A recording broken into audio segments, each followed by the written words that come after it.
Hello guys, welcome back to sure increment. आज हम अपनी first book Indian economy and Indian financial system का second chapter sectors of Indian economy start करेंगे। तो let's have a look, हम इस chapter में क्या पढ़ेंगे। Role of different sectors, Indian economy में जितने सेक्टर्स हैं, प्राइमरी, सेकेंडरी, टर्शियरी, मेनली, इनका रोल पढ़ेंगे। Importance of primary, secondary, tertiary, quaternary and quinary sectors, इनके इंपॉर्टेंस के बारे में पढ़ेंगे। फर्दर जो प्राइमरी सेक्टर में रेवोल्यूशंस आए उन बारे में पढ़ेंगे। Difference between the sectors, primary, secondary और टर्शियरी सेक्टर में जो डिफरेंस है उस बारे में पढ़ेंगे। GDP contribution of different sectors, in sectors की इंडियन इकोनॉमी में जीडीपी परसेंटेज क्या मेन कंट्रीब्यूशन है उस बारे में पढ़ेंगे। देन एग्रीकल्चर, इंडस्ट्री, सर्विसेज, इनको ब्रीफ में डिस्कस करेंगे। Further sunrise sector of Indian economy क्या क्या है, सनराइज सेक्टर से हम क्या समझते हैं इंडियन इकोनॉमी में, उस बारे में पढ़ेंगे। And lastly organise and unorganise sectors के बारे में डिटेल में डिस्कस करेंगे। तो let's see our next topic, sectors of Indian economy. Economic activities in an economy are usually classified into three major sectors, and economies achieve development via their dominance in such areas. Basically जो economic activities होती है economy में, वो majorly तीन sectors हैं उसके। जो first है primary sector, secondary sector and tertiary sector. इन्हीं तीनों सेक्टर में गवर्नमेंट डेवलपमेंट करती है ताकि ओवरऑल इकोनॉमी की ग्रोथ हो सके।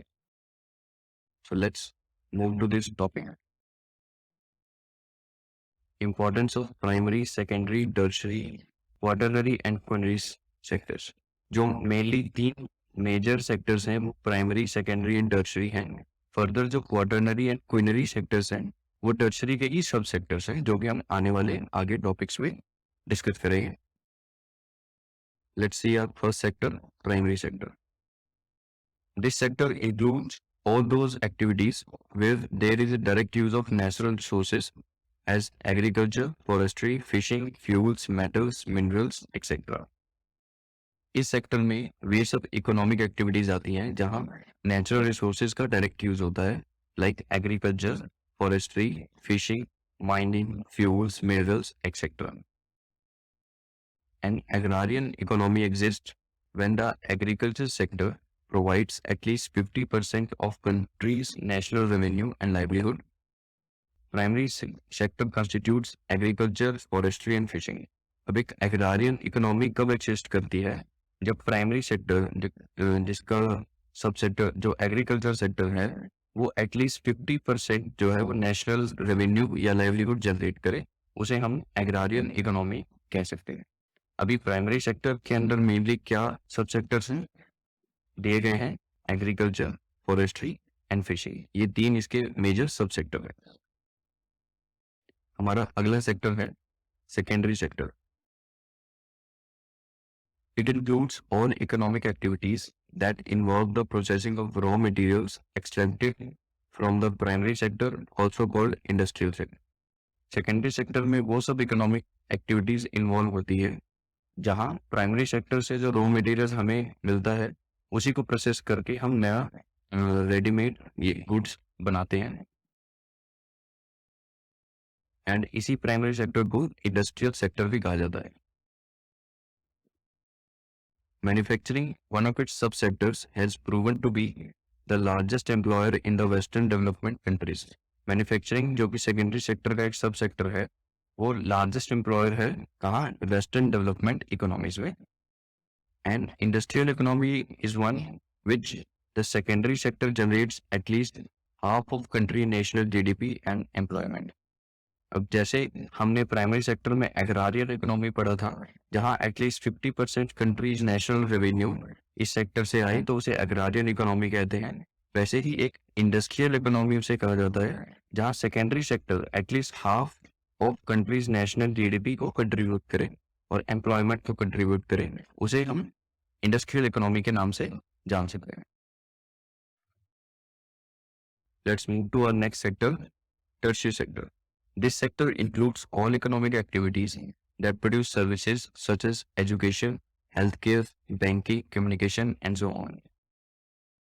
इस सेक्टर में वो इकोनॉमिक एक्टिविटीज लाई करती हैं जो कि सर्विसेज प्रोड्यूस करती हैं, education, health care, banking, communication. जो हम बैंकर्स हैं वो इस टर्शियरी सेक्टर में लाई करते हैं। A service-based economy exists when this sector generates at least half of country national income and livelihood. जैसे हमने प्राइमरी सेक्टर में एग्रारियन इकोनॉमी के बारे में पढ़ा, सेकेंडरी सेक्टर में इंडस्ट्रियल इकोनॉमी के बारे में पढ़ा, वैसे ही टर्शियरी सेक्टर में सर्विस बेस्ड इकोनॉमी तब एग्जिस्ट करती है जब at least half of country national income and livelihood या कंट्री का एटलीस्ट हाफ ऑफ जीडीपी ये sector contribute. Along with these three sectors, the quaternary quinary sectors have been introduced. In a broader sense, they are tertiary sector subsector. Further, दो और sectors introduce किए गए हैं जो कि tertiary sector के ही सब सेक्टर माने गए, वो हैं क्वाटरनरी एंड क्विनरी सेक्टर्स। तो हम क्वाटरनरी सेक्टर्स को डिस्कस करते हैं। Quaternary sectors, also known as the knowledge sector. This category includes activities such as teaching, research and development. इस सेक्टर को हम नॉलेज सेक्टर के नाम से भी जा सकते हैं। इसमें जो एक्टिविटीज इंक्लूड होती हैं वो है teaching, research and development. The sector is by far the most important in assessing the strength of economy's human resources. The intellectual aspect of economy is represented by quaternary sector. जो हमारे economy का intellectual aspect है, intellectual अगर हमें दर्शाना है अपने economy का तो ये सेक्टर उसे रिप्रेजेंट करता है। कौन सा sector? Quaternary sector. This group includes employers in office buildings, elementary schools and university classrooms, hospitals, physician office, theaters, accountancy, brokerage business and so on. इस ग्रुप को कौन कौन रिप्रेजेंट करते हैं आप यहाँ देख सकते हैं। ऑफिस बिल्डिंग्स, एलिमेंट्री स्कूल्स, ये सब इसके एग्जाम्पल दिए हैं। Further let us discuss culinary sector. It includes activities in which key choices are made. It includes the highest level of decision makers in governments, including their bureaucracy and the private corporate sector. इस sector में वे activities count की जाती हैं जहां की choices या बहुत important decisions लिए जाते हैं। It includes highest level of decision makers, जो गवर्नमेंट में ब्यूरोक्रेट्स हैं हाईएस्ट पोजीशन पे, उन्हें इस सेक्टर में रखा गया है। The number of people participating in this sector is quite small. इस सेक्टर में जो लोग पार्टिसिपेट करते हैं उनका नंबर काफी कम है, yet they are regarded the brain behind an economic, socio-economic performance. This group includes occupations such as senior company executives, government officials, research scientists, financial and legal advisors and others. इस sector में कौन कौन से occupations लाई करते हैं? Senior company executives, government officials, research scientists, financial and legal advisors and others. Let's move to our next topic, difference between the sectors. Primary sector, secondary sector and tertiary sector में क्या differences हैं? Let us discuss that. Primary sector, agriculture, forestry and mining are example of activity in this sector. इस sector का जो example है वो है agriculture, forestry and mining. ये इसके main examples हैं. Manufacturing units, small scale units, major enterprises and global organizations are included. Secondary sector में क्या क्या इंक्लूड होता है? Manufacturing unit, small scale units, major enterprises and global organisation, ये सब सेकेंडरी सेक्टर का पार्ट है। Tertiary sector, this sector involves banking, insurance and communications. Tertiary sectors में जो मेजर पार्ट है वो बैंकिंग, इंश्योरेंस एंड कम्युनिकेशंस का है। Primary sector known as agriculture and associated services. Primary sector को हम agriculture and associated services sectors के नाम से भी जान सकते हैं। Secondary sector, the industrial and manufacturing sector is often known as manufacturing sector. जैसे हमने पढ़ा कि सेकेंडरी सेक्टर में अगर एटलीस्ट 50% जीडीपी कंट्रीब्यूशन इस सेक्टर से आए तो उसे हम इंडस्ट्रियल सेक्टर भी कह सकते हैं। वैसे ही फर्दर इंडस्ट्रियल सेक्टर को हम मैन्युफैक्चरिंग सेक्टर के नाम से भी बुला सकते हैं, इसके नाम से भी इसे जाना जाता है। Tertiary sector is also known as the service sector. Tertiary sector को हम सर्विस सेक्टर भी कह सकते हैं। Primary sector provides raw materials for the production of goods and services. जो किसी भी सर्विस की जो स्टार्टिंग है, किसी भी प्रोडक्ट का जो स्टार्ट है, उसका रॉ मटेरियल्स हमें प्राइमरी सेक्टर से मिलता है। Secondary sector transforms one good into another by value addition to it. उसी रॉ मटेरियल्स को यूज करके, उसे ट्रांसफॉर्म करके, उसे एक गुड में कन्वर्ट करता है on secondary sector. And tertiary sector offers valuable services to primary and secondary sector. And primary and secondary sectors से जो भी गुड्स फॉर एग्जाम्पल क्रिएट हुआ है, उसे मार्केट में लाना, उसे मार्केट में सेल ऑफ करना, ये सब टर्शियरी सेक्टर का एक पार्ट है। Tertiary sector basically primary and secondary sectors को वैल्यूएबल सर्विसेज ऑफर करता है। Primary sector unorganised and most of the times employ old method. Primary sector में जो सेक्टर्स हैं वो अनऑर्गेनाइज्ड हैं और उसमें काम करने के तरीके पुराने अभी भी यूज किए जाते हैं। Secondary sector organised and employs more efficient and production method. Secondary sector अभी ऑर्गेनाइज सेक्टर की तरह काम कर रहा है and employs more efficient production method. Efficient production method इस सेक्टर में यूज किए जाते हैं। It is well organised and use advance logistic techniques to carry out its task. Tertiary sector जो है वो एक वेल ऑर्गेनाइज सेक्टर है और एडवांस लॉजिस्टिक टेक्निक्स यूज करता है अपने काम पूरे करने के लिए। In most developing economies, such as India, this sector employs a large proportion of workforce compared to developing countries. अभी जो डेवलपिंग इकोनॉमीज है जैसे कि इंडिया, उसमें प्राइमरी सेक्टर में large proportion of workforce use किया जाता है। अगर हम कंपेयर करें डेवलप्ड कंट्रीज में, उनमें प्राइमरी सेक्टर में इतना वर्कफोर्स नहीं होता है। वो सेकेंडरी और टर्शियरी सेक्टर में अपना ज़्यादा वर्कफोर्स को एम्प्लॉय करते हैं।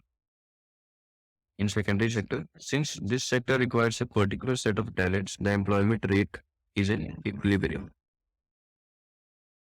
इस सेक्टर में जो एक पर्टिकुलर सेट ऑफ टैलेंट की रिक्वायरमेंट होती है, इसलिए इसमें वही एम्प्लॉय हो सकते हैं जिसमें वो पर्टिकुलर सेट ऑफ टैलेंट हो, उन्हीं को इसमें एम्प्लॉयमेंट मिलती है। इसलिए इसका जो एम्प्लॉयमेंट रेट है वो नॉर्मल है, equilibrium. And industry sector, this sector employment share has risen dramatically in recent years. Past कुछ ईयर्स में टर्शियरी सेक्टर में जो एम्प्लॉयमेंट है वो ड्रामेटिकली काफी इंक्रीज हुआ है। पहले वो कम था, धीरे धीरे टर्शियरी सेक्टर में एम्प्लॉयमेंट रेट्स बढ़ रहा है। Let's move to our next topic, different revolutions in primary sector. Primary sector में जो भी रेवोल्यूशंस आए पास्ट से प्रेजेंट तक, उनके बारे में हम पढ़ते हैं। फ्रेंड्स, इस रेवोल्यूशन से एक क्वेश्चन आना पक्का है कि कौन सा रेवोल्यूशन किस फील्ड या प्रोडक्ट से लिंक्ड है एंड उसका फादर कौन है। पीरियड्स आई डोंट थिंक इतना याद करना इंपॉर्टेंट है, बट रेवोल्यूशन का नाम और वो किस फील्ड से रिलेटेड है एंड उसके फादर कौन है, ये आप प्लीज अच्छे से गो थ्रू कीजिएगा। यहाँ से एक क्वेश्चन आना, मुझे लगता है यहाँ से एक क्वेश्चन बन सकता है। जो एग्रीकल्चर सेक्टर है वो हमेशा से ही एक इम्पोर्टेंट इंडस्ट्री रहा है इंडिया में, और जैसे जैसे इंडिया की पॉपुलेशन बढ़ रही है वैसे वैसे एग्रीकल्चर गुड्स की डिमांड भी बढ़ रही है। To overcome the situation, government carried out series of revolution in primary sector to increase capacity.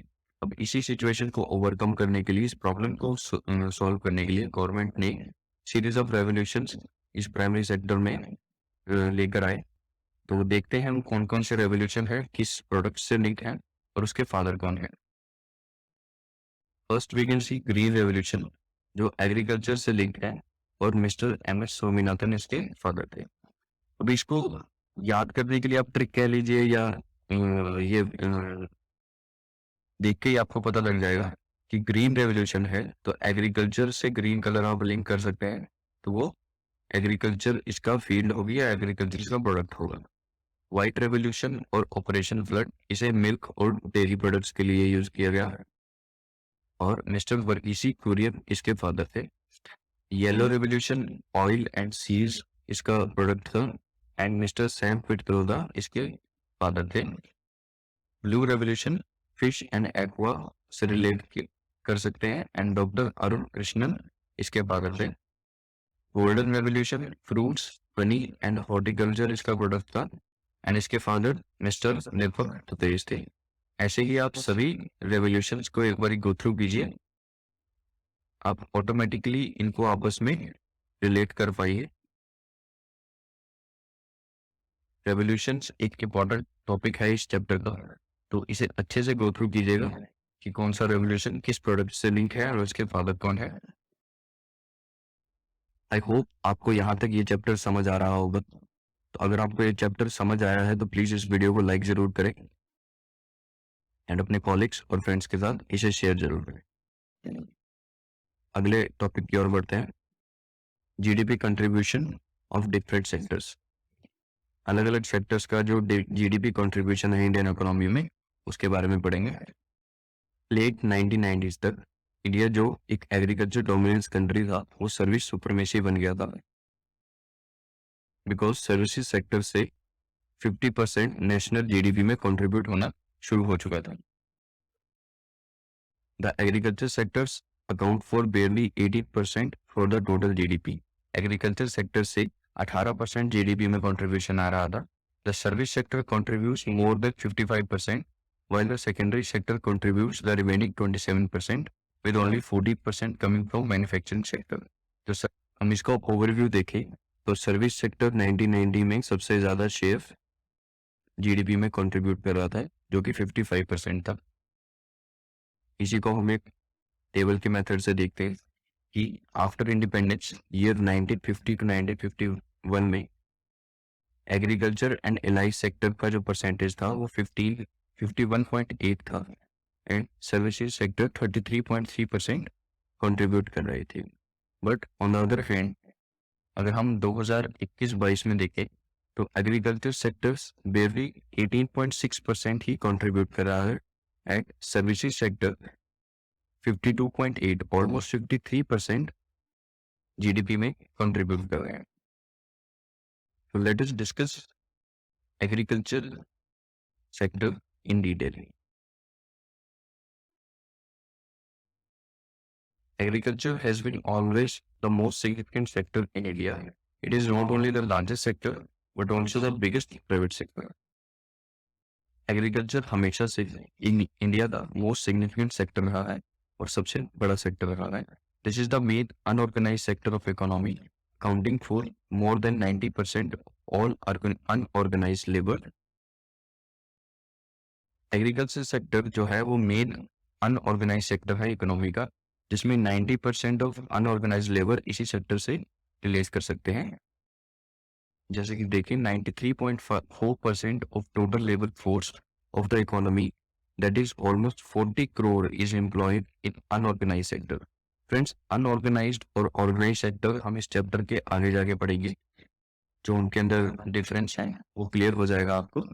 अभी बेसिकली आप इसके रिलेट करके चलिए कि एग्रीकल्चर सेक्टर्स में 90% जो लेबर है वो अनऑर्गेनाइज लेबर है। Agriculture share of country's gross income has been declining, while the industrial service sectors shares have been steadily increasing. जैसे कि हमने ऊपर टेबल में पढ़ा कि जो एग्रीकल्चर का शेयर था कंट्री की ग्रोस इनकम, कंट्री के जीडीपी के लिए, वो कम हुआ। एज इन 1950-51 में वो 51% के करीब था एंड नाउ 2021-22 में वो मेरली 18% रह गया। While on the other hand industrial और सर्विसेज सेक्टर का स्टार्टिंग में 33.3% था एंड नाउ ऑलमोस्ट 53% वो जीडीपी को कंट्रीब्यूट कर रहा है। The industrial and service sectors have expanded faster than the agriculture, resulting in the agricultures falling percentage of national accounts. यही हमने ऊपर पढ़ा कि industrial and service sector expand कर रहे हैं एग्रीकल्चर से ज़्यादा तेजी से। रिजल्ट क्या कर रहा है कि एग्रीकल्चर का जो परसेंटेज है जीडीपी में वो कम हो रहा है। Agriculture has recently had satisfactory development as a result of improved technology, irrigation inputs and pricing strategies. In recent years, livestock, poultry, fisheries and horticulture have led the way in terms of output increase.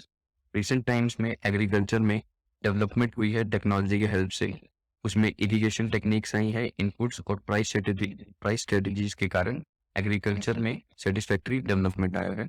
और इन्हीं years में livestock, horticulture, इन सब sectors में भी जो output है वो increase हुआ है। टेक्नोलॉजी जो एग्रीकल्चर में हम यूज कर रहे हैं उसके कारण जो आउटपुट है इन सब सेक्टर्स में इंक्रीज हुआ है। Despite all these structural changes, agriculture remains a critical sector, offering employment and livelihood opportunities to a large sector of the population. इन सब स्ट्रक्चरल चेंजेस के कारण एग्रीकल्चर अभी भी एक क्रिटिकल सेक्टर बना हुआ है इंडियन इकोनॉमी का, क्योंकि ये ऑफर करता है एम्प्लॉयमेंट एंड लाइवलीहुड अपॉर्चुनिटीज एक लार्ज सेगमेंट ऑफ पॉपुलेशन के लिए. Below is extract of Government of India Report 2021 by Ministry of Agriculture and Farmers Welfare. यह एक हम रिपोर्ट को पढ़ेंगे जो गवर्नमेंट ऑफ इंडिया की रिपोर्ट है 2020-21 की, जो ministry of agriculture and farmers welfare के द्वारा रिप्रेजेंट की गई. Agriculture play a vital role in Indian economy. Agriculture एक इम्पोर्टेंट रोल प्ले करता है इंडियन इकोनॉमी में. 54.6% of total workforce is engaged in agriculture and allied sector activities.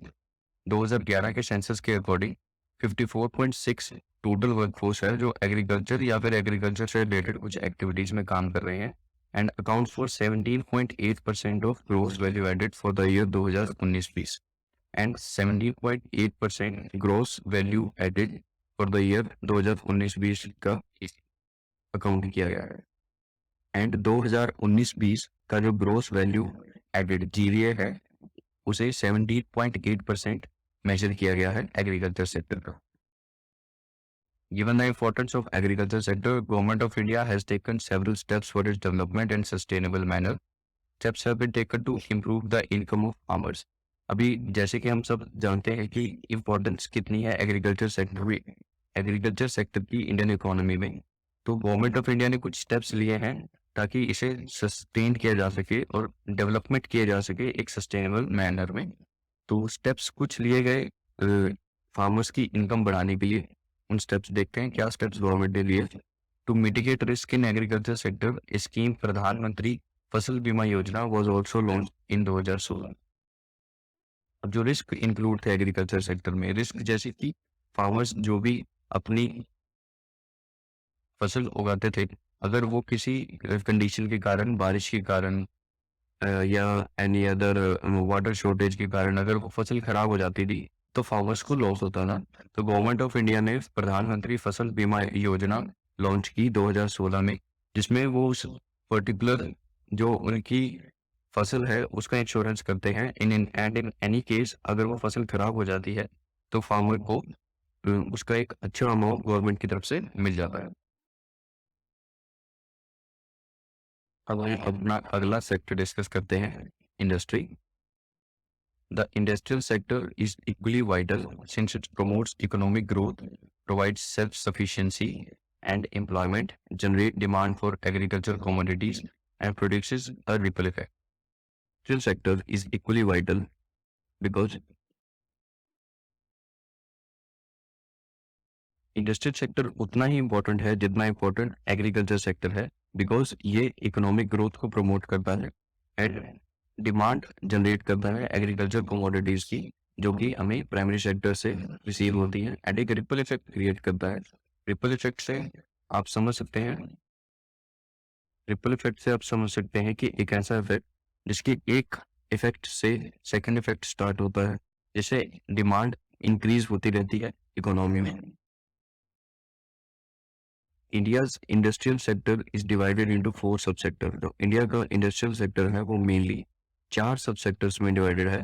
First is mining, second is manufacturing, third is power, gas, water supply and other utility services, and fourth is construction.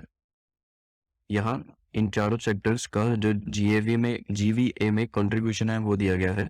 यहाँ manufacturing accounts for रफली 18%, while construction accounts for 8% of total GVA. Mining and quarrying as well as power, gas, water supply, ये जो mining and quarrying है वो 3% contribute करता है, and power, gas, water supply and utility services 2% GVA में contribute करते हैं. Industry share of GVA has increased from 17% in 1950-51 to 29% in 2021 and 22. Industry का जो शेयर है जीवीए में वो 17% से 29% हुआ है 1950 से 51 से लेके 2021-22 तक. The journey of Indian industry is quite interesting and can be summed up into 4 phases. तो जो जर्नी रही है इंडियन इंडस्ट्री की वो 4 फेजेज में समड अप की जा सकती है. फर्स्ट इज फेज 1 1951 to 65 जिसे the period of industrial foundation के नाम से जाना जाता है. सेकंड फेज 2 इज 1965 to 1980 जो कि the period is of industrial fall के नाम से जाना गया. फेज 3 इज 1980 to 1981 जिसे the period of industrial recovery के नाम से जाना गया. एंड फेज 4 इज 1991 ऑनवर्ड्स जब एलपीजी स्कीम लागू की गई तो इसे द पोस्ट रिफॉर्म पीरियड के नाम से जाना गया. फ्रेंड्स, आप सब हमें इंस्टाग्राम पे भी फॉलो कर सकते हैं. हमारा इंस्टाग्राम का हैंडल है फाइनेंस दोस्त. सेकेंडली, अगर आपको कुछ डाउट्स या इशू है तो आप इस मेल आईडी पे भी मेल करके अपने डाउट या इश्यूज क्लियर कर सकते हैं.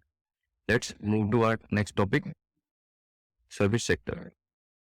The sector produces intangible and invisible goods for business as well as consumers. Trade, repairs, hotel, restaurants, transport, storage, communication and broadcasting services, railway, road transport, water transport, air transport services, incidental to transport, storage, financial, real estate and professional services are subsectors of service sector.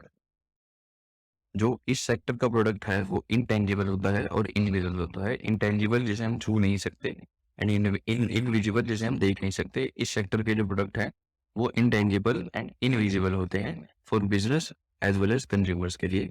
Further नीचे यहाँ आपको examples दिए गए हैं सब sectors की कि services के सब सेक्टर्स क्या क्या है. Financial services, real estate, property ownership and professional services, governance, social and personal services, government administration and defense, and other services are all part of the services. तो हमने ये जो भी इन यहाँ देखे ये सब इसके सब सेक्टर हैं सर्विसेज सेक्टर के. Sector proportion has been increased from 33% in 1950 to 53% in 2021 and 22.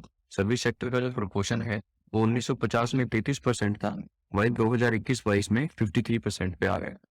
As per Government of India publication, Chapter 9 of Union Budget 1920, the services sector accounts for 54% of India's GVA. तो as per government of India की publication chapter 9 of union budget जो services sector का contribution है GVA में वो 54% note किया गया.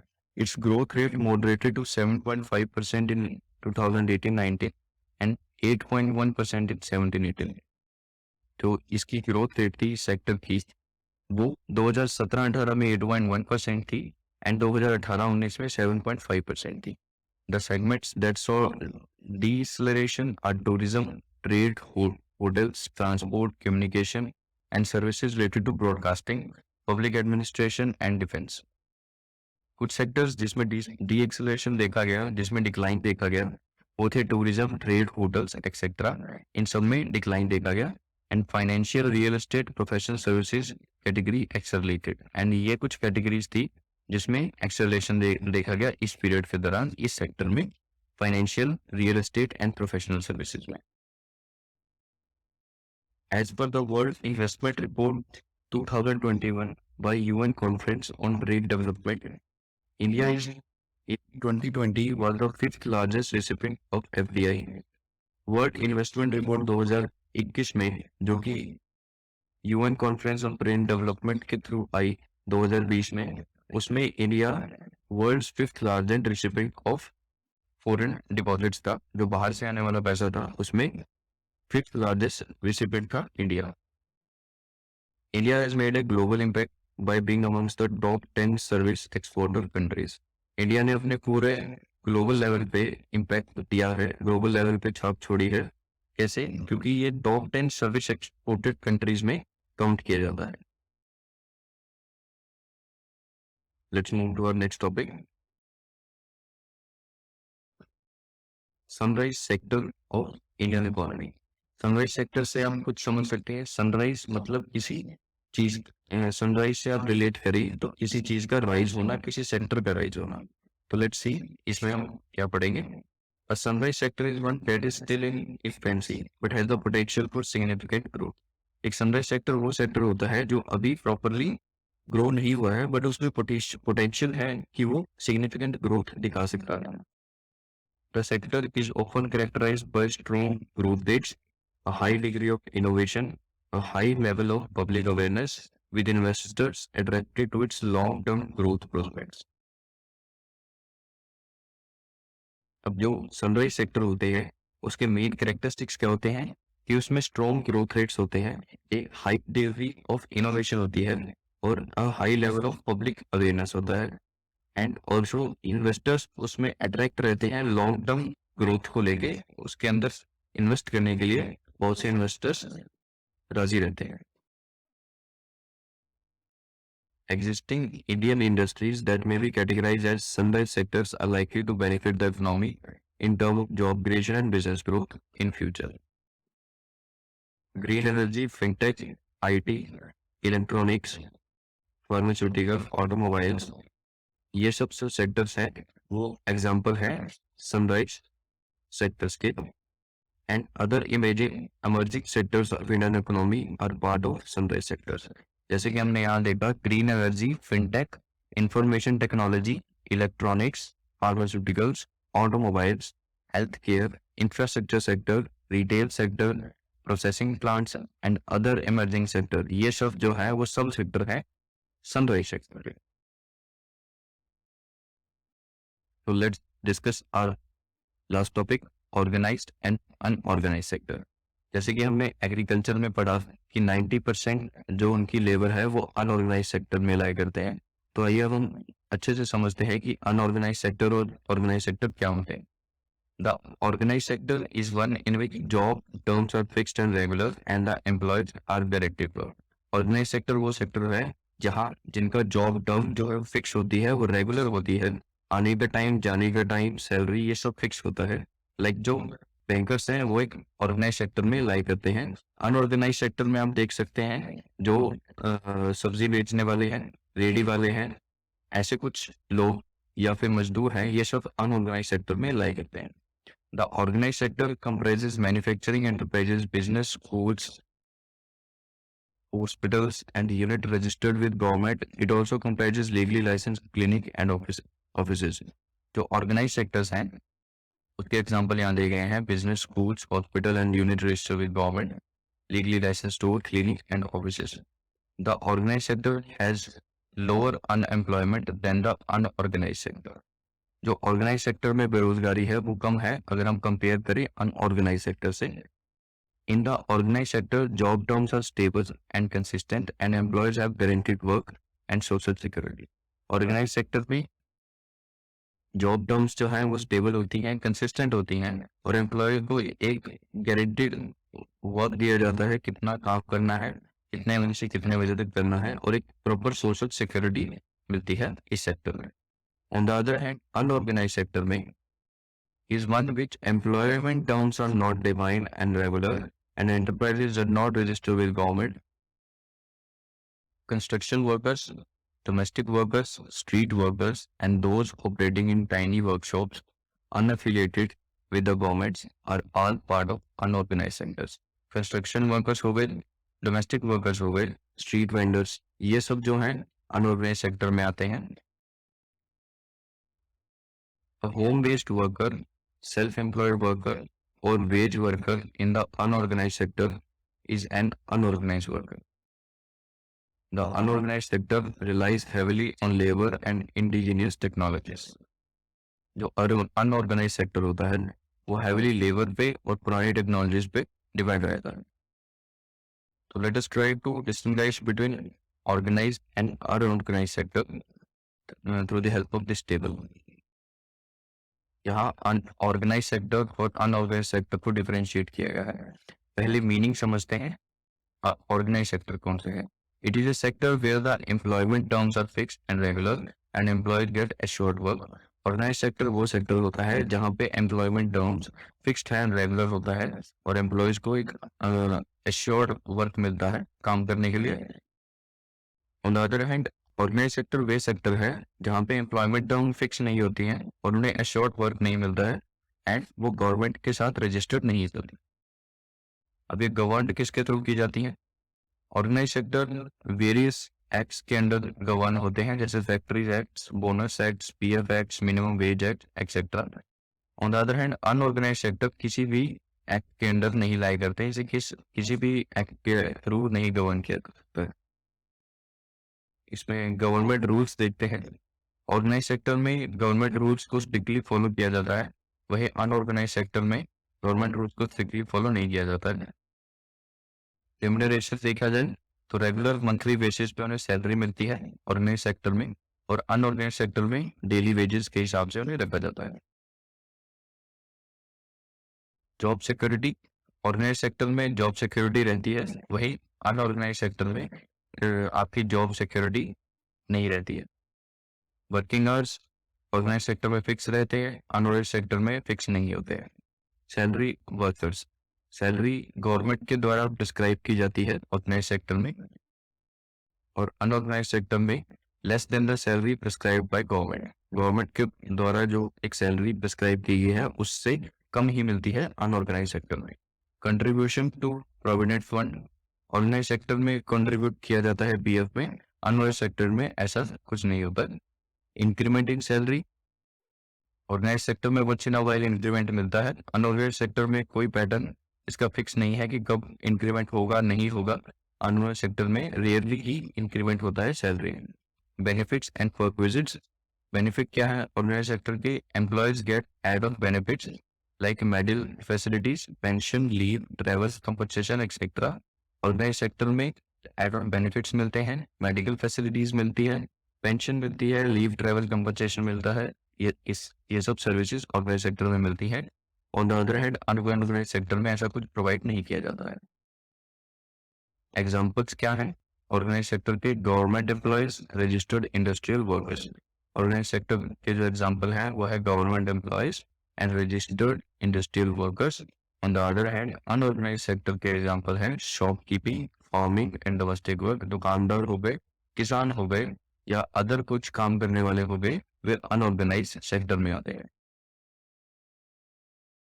तो फ्रेंड्स यहाँ हमारे चैप्टर की थ्योरी खत्म होती है। Let's move to some terminal questions, जो हमने चैप्टर में पढ़ा उससे रिलेटेड कुछ क्वेश्चन आंसर्स डिस्कस करते हैं। Which one is not a component of primary sector, primary sector का कौन सा कॉम्पोनेंट नहीं है। जैसे हमने पढ़ा प्राइमरी सेक्टर के मेन 3 कॉम्पोनेंट थे, fishing, forestry and agriculture, and construction is not a sector of primary sector. So option A is correct.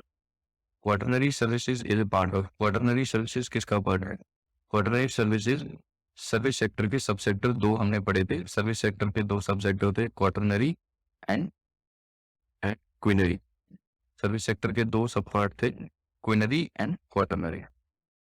Black revolution is connected with, हमने वो टेबल पढ़ा था, वो इंपॉर्टेंट टेबल है फ्रेंड्स, उसे ध्यान से पढ़िएगा, एग्जाम में उससे रिलेटेड एक क्वेश्चन जरूर आएगा।